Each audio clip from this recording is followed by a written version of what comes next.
Nina bezulu edumile ngahlomanga kwakhangela amankengane nazi indaba ze1KZN TV nifundele uphilano kaCibekhulu kamzimba umntwana uyakhuleka sanibonani. Nazi ihlokwana zethu esithi yizo ezihamba phambili namuhla. Kubanjwe imbizo yobugebengu emkhanya kude. Lihlehlele ikusasa lephoyisa kwelokubulala umyeni. Kanti kubulawa ngehluku owe-ANC eMgungundlovu. Sanemukelene nabendloveni amandla kwindaba zethu ze1KZN TV. Amacala okubekwa kwemoto ziweliswe umngcele waseMozambique kanjalo namacala okunukubeza ngokocansi kuvela ukuthi ke hamba phambili ngaphansi kwesifunda sasemkhanya kude enyakatho lesi sifundazwe. Undunankulu wesifundazwe uThamsanqa Ntuli usingathe ke imbizo yokulisana nobugebengu ibikade kibanjelwe eMtubatuba. Isifunda umkhanya kude enyakatho nesifundazwe KwaZulu-Natal sibhekene nezibalo eziphezulu zokudlwengulwa kwabesifazane, udlame ngezobulili kanjalo nokwebiwa kwezimoto ziweliswe umngcele waseMozambique. Undunankulu wesifundazwe KwaZulu-Natal uThami Ntuli usingathi imbizo yokulisana nobugebengu ngaphansi kwesifunda umkhanya kude lembizo ibibanjelwe eMtubatuba. Abantu bahlezi ubugebengu bukhona endaweni bayazazi igebengu kodwa babika emaphoyiseni. Manje zoba nxanxa ukuba akube khona lokho kubambisana okwenzakalayo phakathi komphakathi kanye namaphoyisa nanenhlaka lezi evolunteerayo ezilwa nobugebengu emphakathini. Kodwa sihlabe ikhwelo nakubaholi bethu abakhona lapha endaweni ukuthi nabo uqobo lwabo kufanele mhlawumbe uyekhansela nje kekhulunywe ngobugebengu kubuzwane futhi ukuthi obani phakathi ukuthi abangamavolunteer kulwa nobugebengu kule ndawo ukuze singafuyi igebengu. Zonke lezi igebengu ezibonakala zikhona emphakathini sibe nayo indlela yokuyiqeda. Sihamba ke zonke izifunda, sihamba bonke omasipala njengomnyango lo wakho Safety and Liaising. Lembizo iqale ngemashi esuke kwamasipala inkosi uMtubatuba yayophelela estation samaphoyisa nebiholwa izimeya nosihlalo wendlu yomdabu. Imeya uMasipala uMtubatuba ikhale kakhulu ngezidleke zezidakamizwa ezibonakalayo zidlondlobala kule ndawo. Nayo le yama drugs okuyiyona yona esikhona ama perpetrators ayo uma uthi uyayilalela iyasithinta nathi as leaders ukuthi siyazazi idleke la kudayisa khona ama drugs but ayikho into esiyenzayo abanye bethu bayingxenye yabo. Zolo lokhu la eMtubatuba ngeweekend kubulalena abantu abawu2.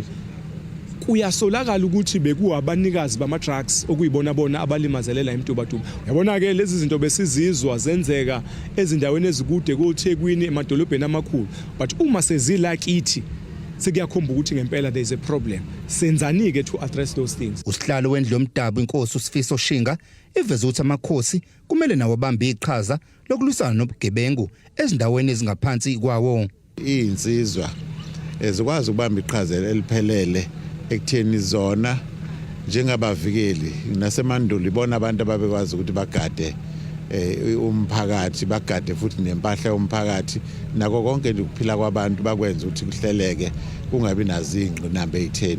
Namanje nake sana lelo themba lokuthi uma kuqiniswa kakhulu einsizweni namabutho bonke labo bantu uma kuhlalwe phansi nabo bafundiswa baqeqeshwa ekutheni bakhunjuzwe, in fact not ukuthi baqeqeshwe bakhunjuzwe nje umsebenzi wabo uyiwona ufanele bawubambe phakathi kwesizwe.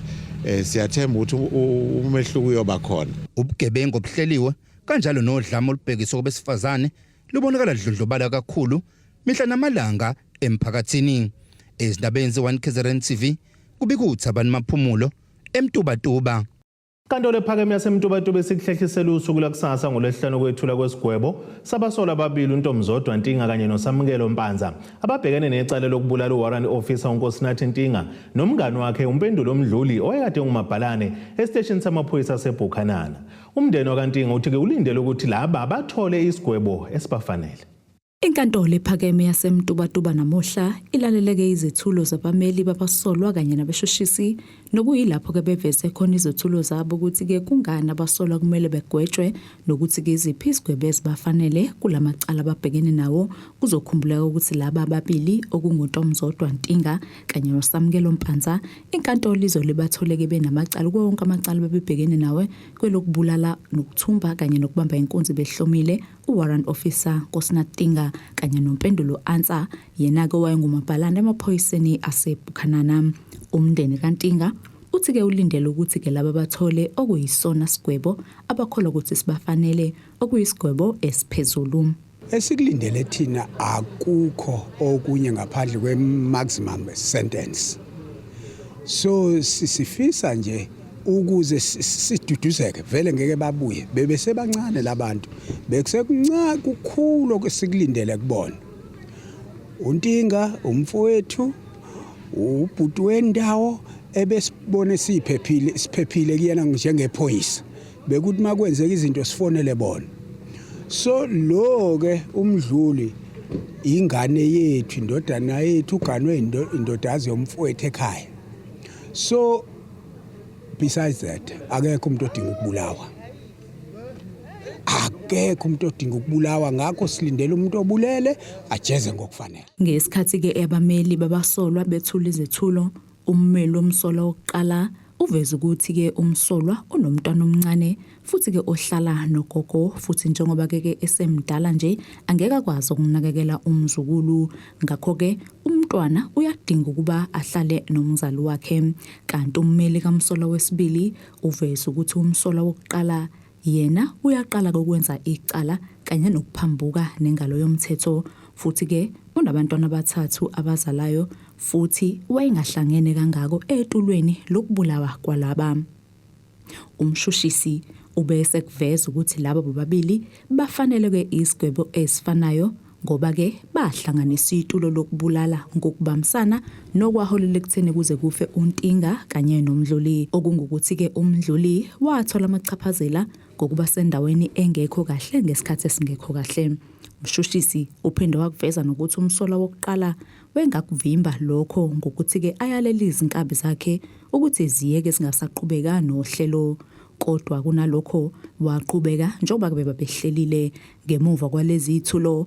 Ijaji libese likuveza ukuthi ke lizokwazi ukuthi likhiphe isigwebo kusasa njengoba ke namuhla lisayocubungula kahle isigwebo esifanele abasolwa. Lezi ke izindaba ze-1KZN TV ngengosamgeliswe Nqulunga ngisemtubatuba. Kukhala ngehluku ukubulawa obeyilungu le-ANC phambi kwankosikazi wakhe nomngane wakhe endaweni yasempolweni eMkungundlovu maphakathi nelekamthaniya. Umndeni kaNkanyiso Blose uthi ke ubeselungela ukuvulisa ngokwakhe ngesikhathi ke ehlasela edutshulo esasemotweni. Bathi kuthe ngemuva kokuqhuma kwesibhamu kokuqala wehle emotweni okuyilapho kuyigila mkhube eqhubeke nokumdubula khona waze wawaphansi. Lo mndeni uthi ke ziphinde zabuya zazomqedela ngemuva kokubona engathi usanyakaza. uNkanyiso Blose nobeyilunga le-ANC udutshulwe esesangeni kwakhe waphelela khona lapho. Umndeni wakhe uthi wayebuya koLantu unkosikazi kanye nomngane wakhe emsebenzini ngesikhathi evelelwa ilomshophi. Into eyenzekile Thangi ebusuku uhambile wayohlangabeza umakoti wakhe emsebenzini njengenjwayelo bemisa kwakhe emzini wami empolweni. Bathe befika khona esesingathi ngasegeyithini uma befika uzwa khonto eqhumayo esemile vele eseready ukuthi uzovula isango waphuma ethi uqalaza leyo nto ezosuka uqalaza leyo nto ayovula isango kanti bekuyisibhamu. Sakhala ke base bamphuthuma ngoba esephumile emotweni bamshaya ke nalaba abasemotweni abawu2 akade hamba nabo umakoti wakhe nomngane wakhe bacasha ngoba sebeza ukuthi kanti bengalona ithayi bekuyisibhamu. Bamshaya ke bamsheshisa bathi masebezwa laba basemotweni sekuthuli bathi bayavusa amakhanda kanti sebeyabuya futhi laba abawu2 bavuke khona nje ngasesangweni baphinde baqhubeka bamqedela bamshiya ethuli la. Laba bathi abasolwa bamqedela eselele phansi basebethatha izikhwama zikankosikazi nesamngane wakhe. Lokho ke sekwenzekile sedubulekile ngathi bamthola mama shothi angani mesezama ukucasha yini mama ngaphambili ngaphansi kwemoto kodwa ila atholakala khona ngoba nalabo abaphuma khona basaba ukubheka ukuthi usaphila yini bazama ukuthola usizo because emva kokuthi bemshayile labo labo bawu2 abamshaya beze emotweni bafika baphuca izikhwama ezazine namafoni bangakwazi ukuthi baxhumane nabantu. Umndeni uthi uqemeke engeqiwa ntwala nzima kubhlungu kakhulu ngoba bese kuyena umuntu ebesesele naye nje kakhulu la ekhaya wesilisa sekusele abantu besifazane kuphela nje banibona nje nabe labelele khona bese sithembele kuyena. Kahle kahle bewusomabhizinisi nje ngisho kanjalo because ube enza nezinto zamathenda nomgwaqo lo nje ubumile nje bekade ekhona nakhona kuyena namakhampani nje umuntu osomabhizinisi ngizosho kanjalo. Bathi bazomkhumbula kakhulu uBlose. Kanye sebekumuntu la ekhona behlezi kuhlekwa isikhathi esiningi kube umuntu abantu nje ethanda kuba nabantu ethanda ingaze uthanda umndeni wakhe benama team ebhola ke nje ube umuntu abantu ingane la ekhona behlezi nje kuhlekwa kumnandi somkhumbula kakhulu isikhulu esikhale sizovuleka ngokuhamba wakhe. Akulula ukuthi ngisho ukuthi nesifisa kahle phela angazi nginokuthi ngisho ukuthi na uNkulunkulu besevumile ngoba kuba avumanga ngaba kwenzekanga kuzokwenzeka nje ngazi. Amaphoyisa esifundazwe KwaZulu-Natal asiqinisekisile isigameko esindabeni zone-K7 TV ngo-Ayanda Dube kuseMontebello. Ake sithi ishelele itolo nenabesilo sophinde sibuye futhi nezinye zindaba.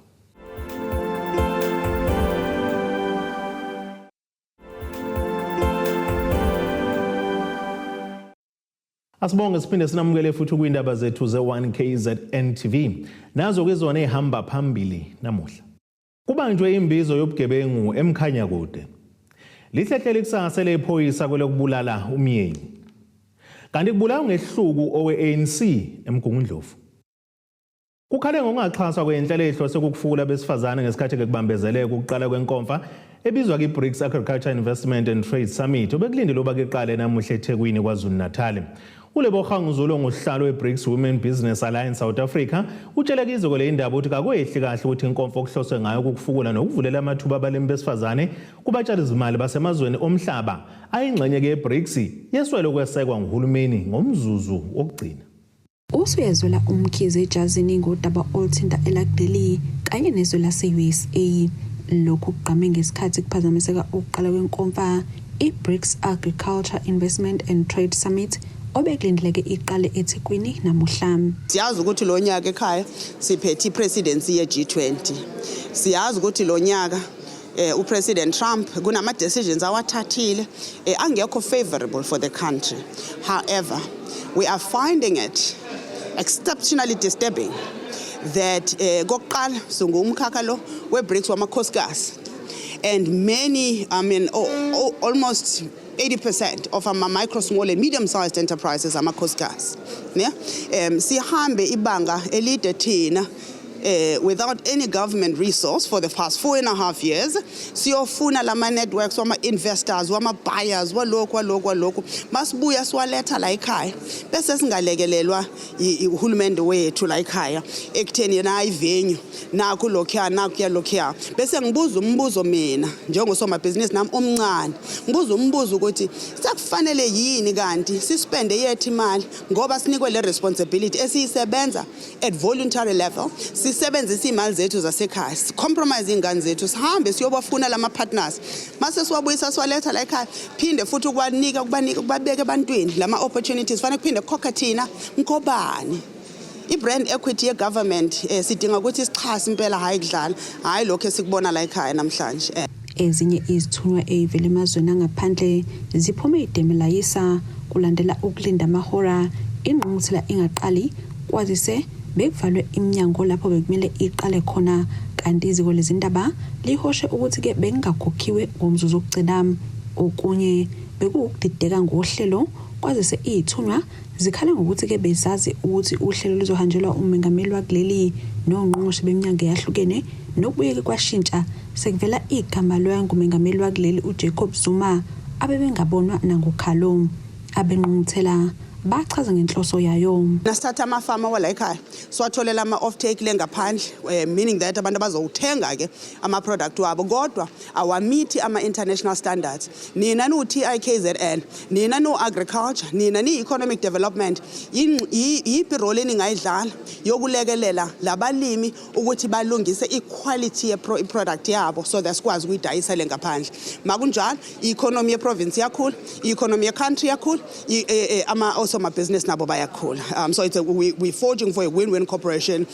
Hence silete ama investors amakhulu abuka axhasa bona laba bama startup kunama startup funders, kunama seed funders, kunama venture capitalist esiwalethile abuya kuwo amazwe lawo we-BRICS. Phakathi kube kuzodingidwa izindlela ezintsha ezithinta ubuchwepheshe zokuhlenga lo mkhakha ukuba ke ungaqhubeki nokukhahlamezeka ikakhulukazi njengoba isimo sezulu sikhombisa ke ukuza kabi kwezolimo. Vela ama-farmers wayejabula kakhulu izolo malini abakithi ngoba bebazi ukuthi sekuyalekeleleka kodwa namhlanje selina kakhulu, which means akusalekele kuyona kahle.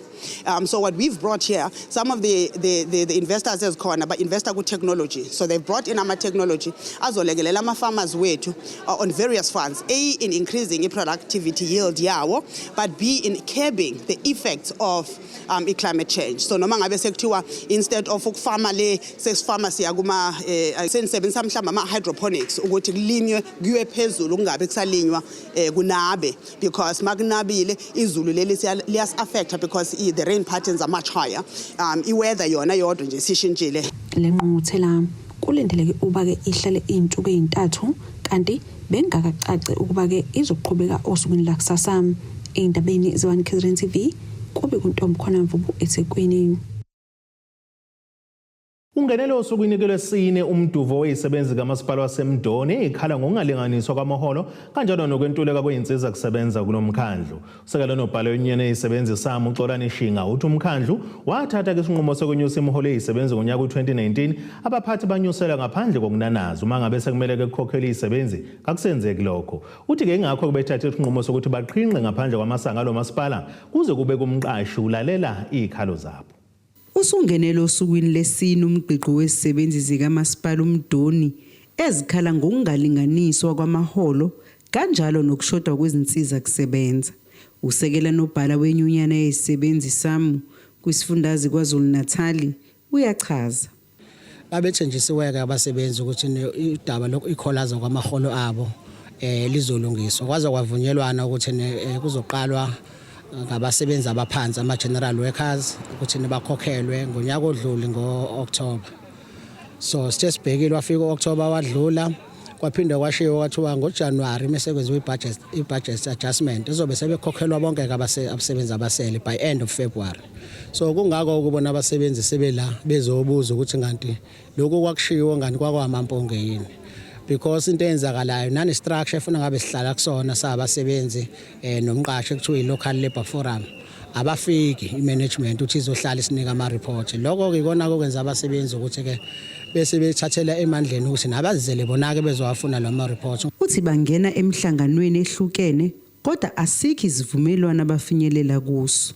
Ungenela esukwini lesine kusuke ngomsombuluko abasebenzi befuna ukuthi management i-political leadership izoba address akakwenzeki, but ke bale besibize ema-meetingini singena in and out ngoba sifuna istability kumasipala siyacomply ngokwe-meetingini. Iqhuba uthi bayinyusa imali kwizimenenja.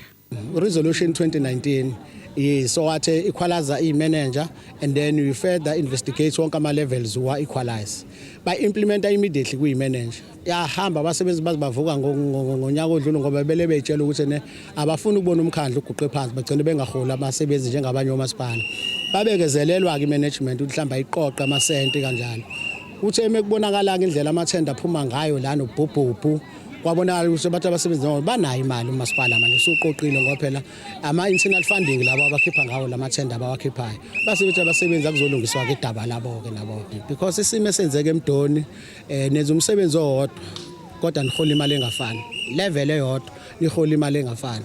So isimo besenzeka sisuka kuma-middle managers kuze kuyofika kuma-general worker bakwazi ukuthi kuma-middle managers bawa-equalizer wonke irrespective ukuthi uqashwe nini i-manager but bakwenza kuyi-manager. Mase kuza kubasebenzi basinika i-process ende esingazi ukuthi velaphi ngoba ngathi benza i-manager azange ube khona process bavele bazo-equalize ukuthi iqashwe nini inesikhathi esinganani nakubhekwa ngisho ukubheka kwavele kwa-equalize. So iyona-ke into edina kakhulu abasebenzi ngoba sekuthatha isikhathi eside-ke emsakazi. Uthi ngisho izinsiza kusebenza ziyashoda kulo masipala. Kwaye u27 ama-point esesiwafakile i-petition efakwa abasebenzi kuwona almost wonke ayikho ngathi khona seyilungisiwe nje 100% including iy'nsiza kusebenza azikakabi khona nanamanjena. So kukhona nje abafika emsebenzini bezoncika nje kwabanye aboleke kwenza lokho nalokho namanje iy'nsiza kusebenza azikaze zize ziphelele emsakazi. Kushaya isikhathi sokuthi siye emoyeni kusaqhubeka izingxoxo. Lo mbiko beniwethulelwe uZamando Sicele wezindaba ze1 KZN TV ngisemdoni.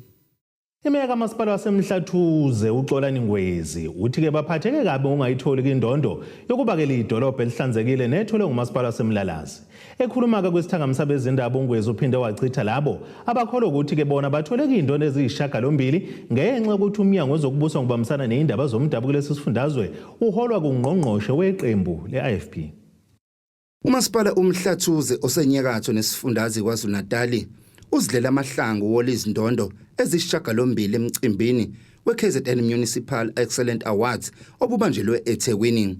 Lo masipala uthi ukusebenza kanzima nokuzimisela yikhona okwenze wahlabana ngezindondo kanye nesigidi samarandi. Sizizwa sithobeke kakhulu futhi siqhenya ngokuthi kuwo wonke lama awards abekhona eminyakeni edlule suka nami sengikhona eofisini asikaze siye laphana kuwona singabuyi nalutho kodwa kulonyaka sithoza kakhulu ukuchonye ukuphaphela egwalagwala njengomasipala owenze kahle kunabo bonke omasipala kwaZulu-Natal. Uthola indondo ezu8 nema certificates awu8 kuma categories ahlukene including icategory ebaluleke kakhulu ye-clean audit yokusebenzisana namakhosi ye-IDP namanye nje amaningi kakhulu. Kuyasithokozisa lokho kakhulu. Imeya lo masipala uXolani Ngwezi uthi baphatheke kabi ngokungayitholi indondo yokuba idolobha elihlanzekile netholwe umasipala uMlalazi. uNgwezi uthi bazohamba bayoncela ulwazi koza kwabo ukuze nabo ngelinye ilanga bakwazi ukuyithola le ndondo. Indondo leyo yokuba idolobha elihlanzeke kunawo wonke besiyikhompyuthela nayo kodwa ke sibe nama challenges noma ingqinamba ezinkulu kodwa ke sithokozela kakhulu uMlalazi okwazela ukuthi icoshe yabuya la eKing Cetshwayo. Sizoya kubona siyofunda ukuthi ama best practices abathini nathi sizothatha le mali okuyiyona si-investe khona uma siyitshale khona kwa community services la kuno waste management nendaba lezi zo parks kokusikwa kwezihlahla so sizoyifaka lapho imali eningi. uNgwezi uphinde wachithe ukuthi bakixabezwe ngalezi indondo ngoba bewumasipala weIFP kwazise ungqongqoshe wezokubusa ngibambisana nezindaba zomdabu umfundisi Thulasizwe Buthelezi naye uyilunga leIFP. Ngithokozela futhi kakhulu nomkhandlu waseMhlathuze kanjalo nabahlali baseMhlathuze ngoba lezi indondo akunikwana nje ngoba nakho kwazanwa ukuthi politically mhlambe ndawonye asiqali futhi ukuthola indondo sihlonyiswe kaningi. Ngiyakhumbula nje lesikhathi sika Mama Mloyi uSithole Mloyi sathola indondo yokuthi sasenze kahle ekulungiseni kwengqalazizinda yethu mayilimele saxonyiswa ngo500,000 sathola indondo cishe zaba u4 ngalo nyaka. So ke uMama uSithole Mloyi was coming from another political party, I'm coming from another political party, but ukukhombisa ukuthi abantu baseMhlathuze lesikhathi bekhetha ngo2021 bakhetha i-leadership that understands ukuthi fanele yenzeni mayikwipower. Secondly, i-leadership that respects the rule of law ngoba without ukulandela imithetho yonke ebekiwe uhulumeni ngekukwazi ukufinyelela ekucosheni lama accolades esikhuluma ngale. Lo mkhandlu uthembisa ukubhukula usebenze kanzima nakwizinkinga ezithinta amanzi nokuqoqwa kwadodi kanjalo nokusikwa kotshani. Ezindabeni ze1 KZN TV kubikuthi abantu maphumulo eRichards Bay. Asiphinde sithi ishelele etoreni nebesilo siyabuya futhi nezinye izindaba.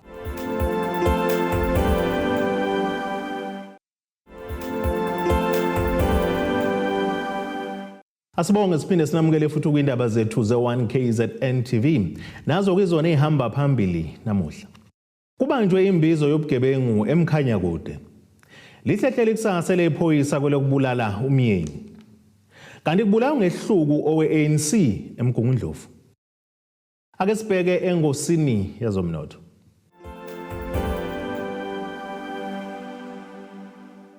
Iranda kuleli ngu-18.24 kuyidola laseMelika bengu-23.56 kupondo waseBrithani libe ngu-19.64 kwi-euro yase-Europe. Intengo yegolide yona engu-$3,034.25 ounce kuthi intengo yoilo ngahluziwe ibe ngu-$73.79 umphongolo. Ake sibheke engosini yezemidlalo. Iyaqonga-ke ingcindezi kumqeqeshi weKaizer Chiefs uNasruddin Nabi okuze kube yimanje usahluleka ukwenza umehluko kuleli qembu lemqashi elibheke elikhulu kuyena. Kanti amakhosi asendaweni esishiyagalombili kwilokho eBetway Premiership ngamaphuzu angama-29 emidlalweni engama-22. Lokhu kusobala ukuthi-ke kulahlisa ithemba kubalandeli lokuthi amakhosi azokuyithola-ke indawo emqhudelwaneni yeCAF okuyi-Champions League neConfederation Cup. Selehlile-ke nesasasa abalandeli abebekade benalo ngalomqeqeshi ngesikhathi kethula-ke natureni ekuqaleni kwesizini. Kwazise bekunedumela lokuthi unqobeke isicoco seligi nendebe kwi-Young Africans yaseTanzania ngaphambi kokujoyina kamakhosi. I-Chiefs isanqobeka imidlalo eyishumi, yadlala ngokulingana kwe-5, yahlula kwe-10 uma ngabe sekubhekwa kuyona yonke imqhudelwane. Kanti kumdlalo zawo we-Chiefs uzoba ngomgqibelo lowakusasa neLamontville Golden Arrows emdlalweni weligi eMoses Mabhida Stadium ngokugamanxa kwehora lesithathu ntambama.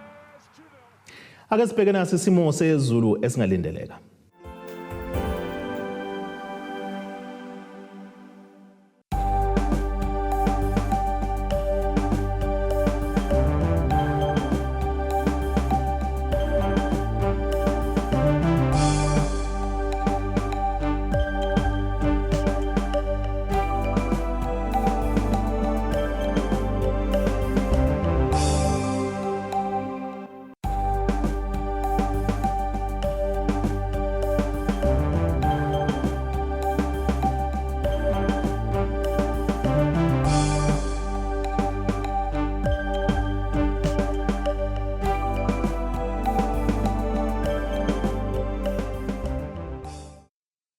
Nina bentule bande ngodonga kwelakithi kwaNongoma kaMzimba umntwana nethimba lonke leindaba sithe ixabene.